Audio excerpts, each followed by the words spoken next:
ರಾಜ್ಯದ ಪಶ್ಚಿಮ ಘಟ್ಟಗಳ ಸಂರಕ್ಷಣೆಗೆ ಸಂಬಂಧಿಸಿದ ಕಸ್ತೂರಿ ರಂಗನ್ ವರದಿಯ 7ನೇ ಕರಡು ಅಧಿಸೂಚನೆ 2026 ಜುಲೈ 26ರಂದು ಪ್ರಕಟಗೊಂಡಿದ್ದು, ಈ ಸಂಬಂಧ ಬೈಂದೂರು ವಿಧಾನಸಭಾ ಕ್ಷೇತ್ರ ವ್ಯಾಪ್ತಿಯ ಗ್ರಾಮಗಳ ಮೇಲೆ ಉಂಟಾಗಬಹುದಾದ ಪರಿಣಾಮಗಳು ಮತ್ತು ಪರಿಸರ ಸೂಕ್ಷ್ಮ ಪ್ರದೇಶಗಳ ವ್ಯಾಪ್ತಿಗೆ ಸಂಬಂಧಿಸಿದ ವಿಷಯಗಳ ಕುರಿತು ಕುಂದಾಪುರದಲ್ಲಿ ನಿನ್ನೆ ಮಹತ್ವದ ಸಭೆ ನಡೆಯಿತು.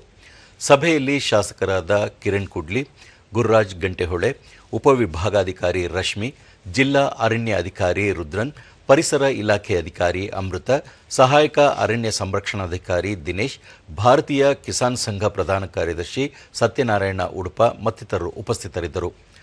ಸಭೆಯಲ್ಲಿ ವರದಿಯ ವ್ಯಾಪ್ತಿಗೆ ಒಳಪಡುವ ಪ್ರದೇಶಗಳಲ್ಲಿನ ಜನರ ಹಿತಾಸಕ್ತಿ, ಕೃಷಿ ಹಾಗೂ ಅಭಿವೃದ್ಧಿ ಚಟುವಟಿಕೆಗಳ ಮೇಲಿನ ಪರಿಣಾಮ, ಪರಿಸರ ಸಂರಕ್ಷಣೆ ಮತ್ತು ಜನಜೀವನದ ನಡುವೆ ಸಮತೋಲನ ಕಾಯ್ದುಕೊಳ್ಳುವುದು, ಪರಿಸರ ಸೂಕ್ಷ್ಮ ಪ್ರದೇಶ ಘೋಷಣೆಯಿಂದ ಕೃಷಿ, ವಸತಿ, ಮೂಲಸೌಕರ್ಯ ಅಭಿವೃದ್ಧಿ ಸೇರಿದಂತೆ ಗ್ರಾಮೀಣ ಭಾಗದ ವಿವಿಧ ಚಟುವಟಿಕೆಗಳ ಮೇಲೆ ಆಗುವ ಪರಿಣಾಮಗಳ ಬಗ್ಗೆ ಚರ್ಚಿಸಲಾಯಿತು.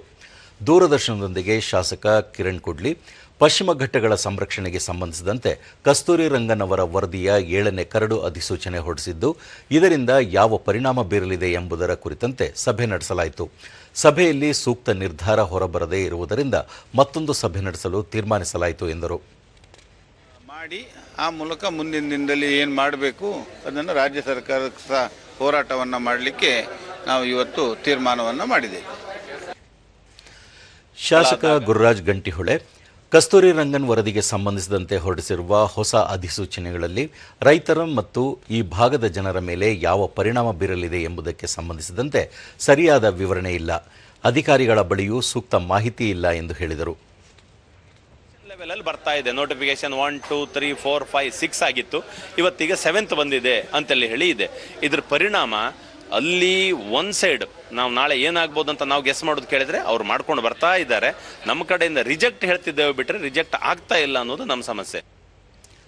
ಸತ್ಯನಾರಾಯಣ ಉಡುಪ ಕಸ್ತೂರಿ ರಂಗನ್ ವರದಿ ಜಾರಿಗೆ ಸಂಬಂಧಿಸಿದಂತೆ 7ನೇ ಅಧಿಸೂಚನೆ ಹೊರಡಿಸಲಾಗಿದ್ದು, ಯಾವ ಗ್ರಾಮದಲ್ಲಿ ಎಷ್ಟು ಪ್ರದೇಶ ಪರಿಸರ ಸೂಕ್ಷ್ಮ ವಲಯ ಎಂಬುದರ ಬಗ್ಗೆ ಸರಿಯಾದ ಮಾಹಿತಿ ಇಲ್ಲ.